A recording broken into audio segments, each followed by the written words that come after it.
मुझे पता नहीं है तुमने नोटिस किया है या नहीं किया, लेकिन एक शिफ्ट हो रहा है। एंड ये शिफ्ट क्या है ना, जो भी स्ट्रॉन्ग सेंसिबल मैन है ना, इवन मैस्कुलिन मैन, वो आजकल प्यार से दूर जा रहे हैं। इसीलिए नहीं क्योंकि उनका दिल टूट जाएगा, वो बहुत कमजोर है, इमोशनली वीक है, इसीलिए नहीं, क्योंकि उनको शांति चाहिए, उनको एक पीस चाहिए। एंड कहीं ना कहीं उनको लग रहा है कि अगर लड़की नाम की आफत उनके जीवन में आएगी ना, तो उनको शांति कभी नसीब नहीं होने वाली। एंड जिग जिग किक किक पिक पिक ये सारी चीजें होने वाली है, तो इसीलिए बेहतर है कि दूर रहे। एंड इसी बारे में एलन वॉट्स ने एक बहुत अच्छी बात बोली है, the more we try to control life the less of it we truly experience. And ये जो लाइन है ना, वो मॉडर्न रिलेशनशिप को पूरी तरीके से एक्सपोज कर रही है। ये हमें बताती है कि जो भी स्ट्रॉन्ग मैन है ना, वो प्यार से दूर नहीं भाग रहे, वो बेसिकली है ना इमोशनल ब्यूरोक्रेसी से दूर भागने की कोशिश कर रहे हैं, जो इसके साथ मिलती है। एंड उनको ये सारी चीजें झिक झिक नहीं चाहिए यार। मॉडर्न रिलेशनशिप के साथ ये प्रॉब्लम है। पहले रिलेशनशिप क्या है ना, थोड़े बहुत सिंपल होते थे, लेकिन आजकल क्या चल रहा है पता है, उसको बंदे को लगता है कि एक बार मेरी लाइफ में बंदी आ गई ना तो मुझे शांति मिलेगी। लेकिन होता क्या है, तुम्हें पता ही होगा, अगर तुम्हारी लाइफ में बंदी होगी तो तुम्हें पता होगा, तुम मे भी रिलेट कर पाओगे। अगर तुम साइलेंस क्रिएट कर दोगे, तुम अपनी लाइफ पे फोकस कर रहे होगे, थोड़ा साइलेंस क्रिएट करोगे, तो वो बोलेगी अरे यार तुम मुझे इतना ज्यादा पसंद नहीं कर रहे क्या, ये क्यों कर रहे हो, ऐसा साइलेंस क्यों रह रहे हो। अगर तुम या तो फिर उसको बहुत ज्यादा प्यार करोगे तो बोलेगी अरे यार तुम तो बहुत ज्यादा नीडी हो रहे हो, इतना ज्यादा डेस्पिरेशन क्यों शो कर रहे हो। अगर तुम अपनी लाइफ में बिजी हो जाओगे तो वो ये बोलेगी अरे यार तुम्हारे पास तो मेरे लिए टाइम ही नहीं है। एंड अगर तुम्हारे लिए मेरे पास टाइम ही नहीं था तो क्यों रिलेशनशिप में आए पहली बार में। ये सारी चीजें होती है।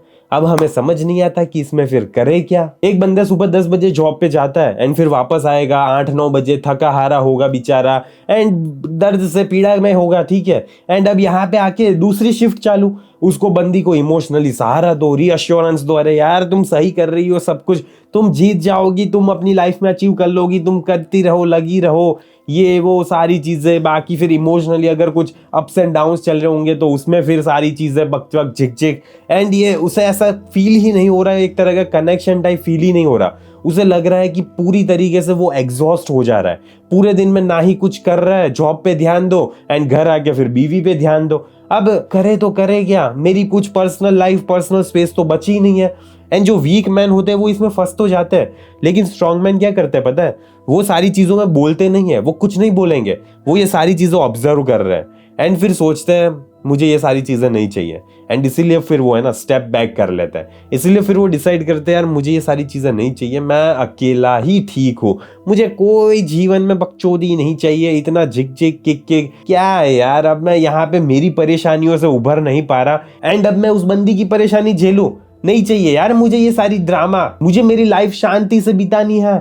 एक कुत्ता रख लूंगा एंड उसको अच्छे से ध्यान रखूंगा, उसको पालूंगा, एटलीस्ट इमोशनली सहारा तो नहीं देना पड़ेगा, पता नहीं कौन सा टेस्ट लेने लगे, ठीक है। ये सारी बक नहीं चाहिए मुझे, फिर साली चीट ना करने लगे, कुछ भी हो सकता है आजकल तो, ठीक है। चीटिंग के तो इतने ज्यादा केसेस आ रहे हैं एंड वो भी अगर कॉर्पोरेट जॉब में होगा, बंदा भी एंड बंदी भी, तो फिर अब बहुत ज्यादा प्रॉब्लम हो जाती है। फिर तो सोचते हैं कि यार नहीं ही करनी एंड फिर यहाँ पे लॉज भी हमारे अगेंस्ट में, ठीक है। बंदी जो बोलेगी वही सही है, अगर उसने बोला हमने मारा है तो मारा है, जेल में अंदर डाल देंगे हमें, और तो क्या है, हमारी कुछ औकात तो है नहीं। तो ये सारी चीजों से वो सोचते हैं यार इन सारी चीजों से दूर ही रहना चाहिए।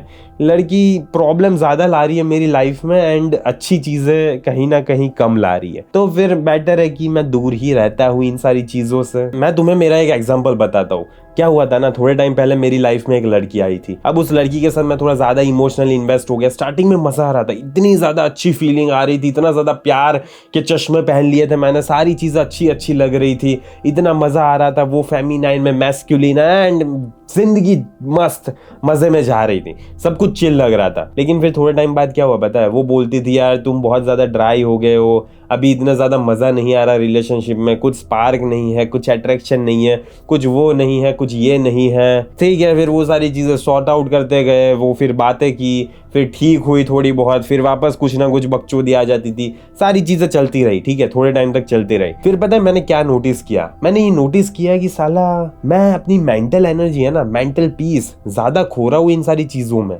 इससे अच्छा तो मैं तब रियलाइज एंड तब अच्छा फील करता हूँ जब वो बंदी मेरे साथ नहीं होती।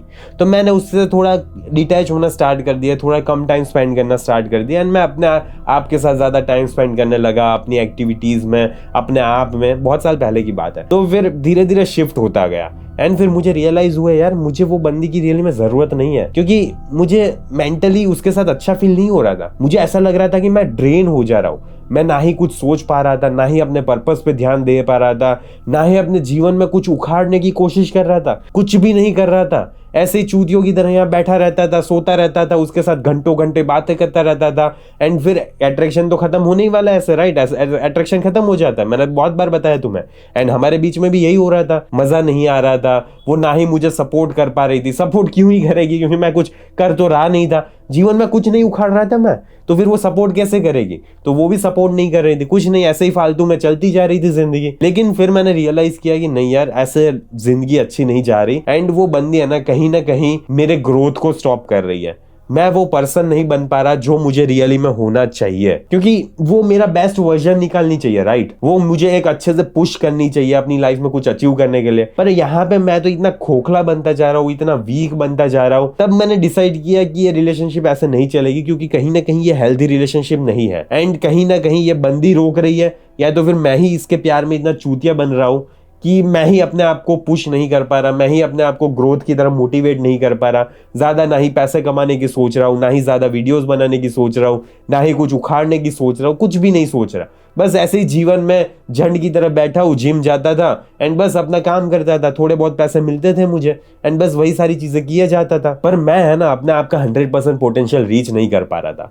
तब मैंने डिसाइड किया कि ऐसे बात नहीं बनेगी एंड मुझे जीवन में रियली में अपने आप पे फोकस करना पड़ेगा एंड इस रिलेशनशिप में से मुझे बाहर निकलना पड़ेगा, जो मुझे लग रहा है कि कहीं ना कहीं टॉक्सिक होता जा रहा है एंड मेरा ग्रोथ बहुत ज्यादा स्टैग्नेंट हो गया है, या तो फिर हो ही नहीं रहा। एंड मैं ऐसी जगह पे नहीं रह सकता जहां पे मेरा ग्रोथ, मेरा आउटपुट कुछ निकल ही नहीं रहा। At the end of the month सारी चीजें नेगेटिव में जा रही है। मेरी मेंटल हेल्थ, मेरी फिजिकल हेल्थ, मेरी फाइनेंशियल हेल्थ सबकी मात चूद रही है। तो जब मैंने ये नोटिस किया तब मैं उसकी लाइफ में से निकल गया एंड उसने ही मुझे निकाला था। वैसे मेरे में इतनी गांड में दम भी नहीं था कि मैं निकलूं, तो उसने ही मुझे रिजेक्ट कर दिया था। तो फिर बहुत ज्यादा दर्दनाक कहानी है। तो ठीक है, पर जो भी हुआ अच्छे के लिए हुआ एंड अब मैं फाइनली अकेला हूँ। ठीक है, मतलब है मेरे पास बंदी है, लेकिन मैं उसके साथ नहीं हूँ।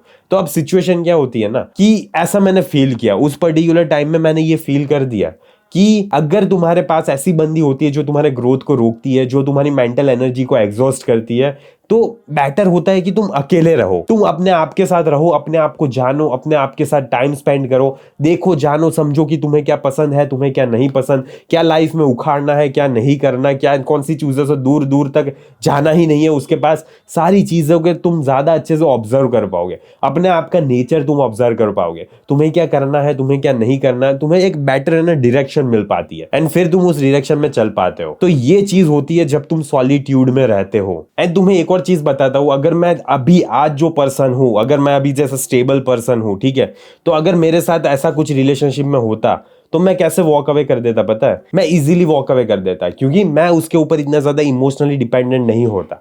तब क्या था, तब मैं उसके ऊपर बहुत ज्यादा इमोशनली डिपेंडेंट था। तब मैं उससे रीअश्योरेंस मांग रहा था, मैं उससे रीअश्योरेंस मांग रहा था, मैं उससे वैलिडेशन मांग रहा था। तो ये सारी चीजें ना कहीं मैं गलत कर रहा था, मैं अपने साथ ही धोखा क्रिएट कर रहा था। एंड ये सारी चीजें मुझे सॉलिट्यूड में फील हो गई कि अगर मैंने अपने आप के साथ ज्यादा टाइम बिताया होता ना, तो मैं पहली बात तो ऐसी लड़की के साथ जाता ही नहीं।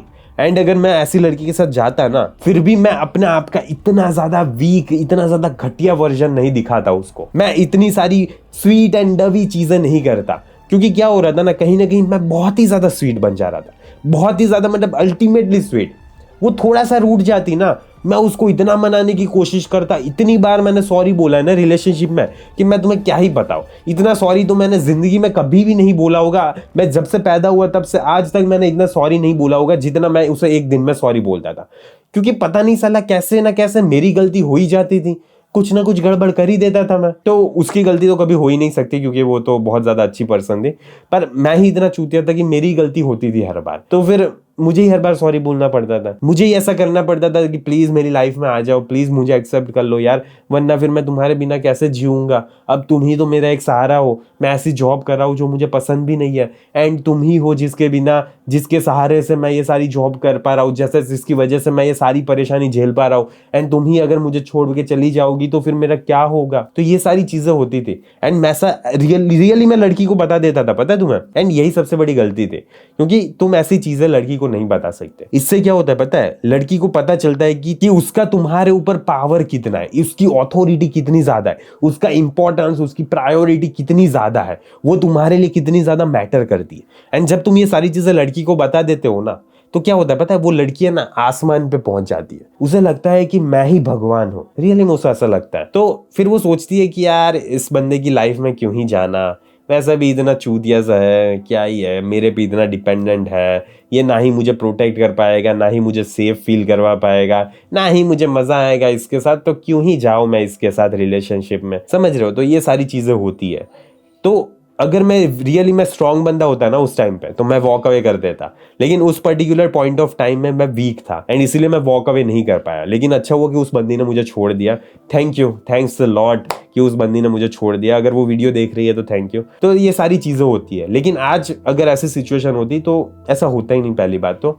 लेकिन अब तुम्हें मैं ये समझा रहा हूँ कि सॉलिट्यूड का मेन पर्पस क्या होता है। जब तुम अगर सॉलिट्यूड में रहते ना, अगर मैंने रियली में ये सारी रिलेशनशिप में घुसने से पहले मैंने अपने आप पे काम किया होता, मैंने अपने आप को जाना होता, मैंने ये सोचा होता कि मुझे कैसा पर्सन बनना है, मैं अगर रियली में एक मैस्कुलिन मैन हूं या नहीं हूं, मेरे में गांड में दम है या नहीं है, मेरी फ्रेम स्ट्रांग है या नहीं है, अगर ये सारी चीजों पर मैंने फोकस किया होता तो ये सिचुएशन पहली बात तो आती ही नहीं। एंड अगर आती ना फिर भी, तो मैं उसको अच्छे से हैंडल कर पाता, क्योंकि मैंने क्लियरली उस टाइम पे हैंडल नहीं किया था सही से। एंड मुझे दुख नहीं है, मुझे कोई फर्क नहीं पड़ता अभी, पर मुझे हाँ उस टाइम पे दर्द फील हुआ था, ज्यादा ही दर्द फील हुआ था। इसीलिए तुम्हें इमोशनली इंडिपेंडेंट बनना पड़ता है। इसीलिए तुम्हें है ना अपने आप के साथ रहना आना चाहिए। ताकि क्या होता है ना, अगर लड़की तुम्हें छोड़ के चली जाए या तो फिर तुम लड़की को छोड़ दो, कुछ भी रीजन हो, लेकिन तुम्हें दर्द नहीं होता, तुम्हें फर्क नहीं पड़ता। क्यों? क्योंकि तब तुम्हारी एबेंडेंस वाली मेंटालिटी होती है। तुम ये सोचते हो ठीक है, अगर वर्कआउट नहीं हुआ रिलेशनशिप कोई सर्टेन रीजंस की वजह से, तो फिर मेरी जिंदगी ना ही खराब होने वाली है, क्योंकि अगर मैं अपने आप के साथ भी अच्छे से रह सकता हूँ तो क्या ही फर्क पड़ता है वो आए ना आए। एंड या तो फिर अगर मैं अपने आप के साथ अच्छे से ना भी रह पाऊँ तो भी इतनी ज्यादा लड़कियां हैं एंड किसी ना किसी एक को तो पटा ही लूंगा मैं, क्योंकि इतना मुश्किल नहीं होता, ठीक है। तो किसी ना किसी को तो पटा ही लूंगा मैं, तो क्या दिक्कत है, क्या फर्क पड़ जाता है। तो ऐसी सारी चीजें, ये सारी माइंडसेट तुम्हारी चेंज हो जाती है एंड तुम ऐसे मैन में तब्दील हो जाते हो ना कि तुम सोचते हो कि रियली में यही मैं पर्सन हूँ क्या। क्योंकि आज तुम रियली में वीक हो, पर अगर तुम अपने आप के साथ रहना सीख जाते हो, सॉलिट्यूड में टाइम स्पेंड करना सीख जाते हो, बुक्स पढ़ते हो, अपने आप को इंप्रूव करते हो फिजिकली मेंटली, तो तुम रियली में एक ऐसे पर्सन बन जाते हो जिसे पहले तो लड़की छोड़ के जाना नहीं चाहेगी। एंड अगर जाएगी भी ना तो भी तुम्हें कोई फर्क नहीं पड़ेगा। क्यों? क्योंकि तुम्हारे साथ भी पीस फील हो रहा है। एंड जब तुम तुम्हारे साथ भी पीस फील करते हो ना, जब तुम किसी रिलेशनशिप में जाते हो, तब तुम उसके साथ भी पीस फील करते हो। एंड यहाँ पे क्या हो रहा है ना, बंदा भी अपने साथ खुश नहीं है एंड बंदी भी अपने साथ खुश नहीं है। तो दो पर्सन ऐसे जो अपने आप के साथ खुश नहीं है, वो एक रिलेशनशिप में आते हैं, तो क्या होता है इस रिलेशनशिप का, इस रिलेशनशिप में दोनों पर्सन अनहैप्पी है, ठीक है। तो unhappy plus unhappy is equals to relationship fucked up, ठीक है। तो ये इक्वेशन निकल के आता है एंड तुम्हारी रिलेशनशिप की मां छूट जाती। तो इसीलिए ये सारी चीजों से तुम्हें दूर रहना। पहले ये देखो कि बंदी अपने आप के साथ खुश है, अगर तुम उसकी लाइफ में नहीं जाओगे तो भी उसे कोई फर्क पड़ेगा, नहीं पड़ना चाहिए। मैं रियली में बोल रहा हूँ, वो भी इमोशनली डिपेंडेंट नहीं होनी चाहिए तुम पे एंड ना ही तुम उसके ऊपर इमोशनली डिपेंडेंट होने चाहिए। तुम दोनों की अलग अलग इंडिविजुअल आइडेंटिटी है, तुम दोनों एक दूसरे के साथ एंड अपने आप के साथ भी खुश रह सकते हो एंड तब जाके तुम रिलेशनशिप में जाते हो, तब जाके एक हेल्दी रिलेशनशिप डेवलप हो पाती है over a period of time. तो ये चीज याद रखना, क्योंकि अगर तुम खुश नहीं रह पाओगे अपने आप के साथ सॉलिट्यूड में, तो फिर तुम किसी भी लड़की के साथ चले जाओ, तुम जिंदगी भर खुश नहीं रह पाने वाले। तो बस इस वीडियो को ध्यान से अपनी लाइफ में इंप्लीमेंट करना, क्योंकि ये बहुत ज्यादा बड़ी इंपॉर्टेंट चीज बोल रहा हूं मैं। एंड अगर तुम इसको इंप्लीमेंट नहीं कर पाओगे ना, तो तुम्हारी जिंदगी झंड होने वाली है। तो बेटर है अच्छे से इंप्लीमेंट कर लेना। एंड देखो, अब मैं तुम्हें एक और चीज बता देता हूँ, अगर तुम्हारी लाइफ में कोई बंदी है ही नहीं, ना ही तुम किसी बंदी को अट्रैक्ट कर पा रहे हो एंड ना ही तुम्हें पता है कि बंदी को कैसे टेक्स्ट करना है, कैसे क्या मैसेज भेजना है जिससे वो तुम्हारे साथ डेट पे बाहर आए, तो ये कोर्स मैंने स्पेशली तुम्हारे लिए ही बताया है, फ्रॉम टेक्स्ट टू डेट। कैसे बंदी को टेक्स्ट के थ्रू डेट पे ले जाना है, डेट पे क्या करना है, क्या चीज नहीं करनी, सारी चीजें A to Z एक्सप्लेन की हुई है। कोर्स को चेकआउट करो, कमेंट में तुम्हें पिन मिल जाएगी, ठीक है। एंड या तो फिर तुम्हारी लाइफ में ऐसी कोई लड़की है जो तुम्हें पसंद कर रही है, प्यार कर रही है, लेकिन तुम्हें चूज नहीं करेगी, रिलेशनशिप के कमिटमेंट नहीं देगी, ठीक है, डेट पे नहीं चलेगी तुम्हारे साथ, ऐसी सिचुएशन हो रही है, वो तुम्हें एक फ्रेंड बना के रख रही है एंड सारी चीजें शेयर करेगी, बस वो तुम्हें फ्रेंड बना के ही रख रही है, तुम्हें एज अ उसका मैन सिलेक्ट नहीं कर रही, तो फिर ये कोर्स तुम्हारे लिए है। उसमें मैंने सारी चीजें बताई हुई है, कि कैसे उस बंदी को अट्रैक्ट करना है, कैसे वो तुम्हें चूज करेगी एंड कैसे वो तुम्हें इंपॉर्टेंस, प्रायोरिटी एंड तुम्हें एज अ मैन चूज करेगी, ठीक है। तो वो कोर्स तुम्हें बहुत ज़्यादा डिस्काउंट में मिल जाएगा, तो अभी चेकआउट कर लो एंड तुम्हें अपनी लाइफ में वो बंदी को लाओ, ठीक है। एंड देखो, ये कोर्सेज का कोई इंपॉर्टेंस नहीं रहेगा अगर तुम अपने आप के साथ खुश नहीं हो। तो अगर तुम अपने आप के साथ खुश नहीं हो तो एक भी कोर्स लेने की जरूरत नहीं है, ठीक है। पहले अपने आप पे काम करो, मेरे और वीडियोस देखो, किसी और सेल्फ इंप्रूवमेंट वाले वीडियोस देखो एंड अपने आप के साथ रहना सीखो, ठीक है। पीस रखो एंड तभी जाके तुम्हारी रिलेशनशिप में पीस आ पाएगा। तो आज के वीडियो से मुझे आशा है कि तुम्हें कुछ सीखने को, समझने को, जानने को मिला होगा। इस वीडियो को यहीं समाप्त करता हूं, अब मैं जल्दी मिलेंगे अगले वीडियो में। अंटिल देन बाय बाय, सी या।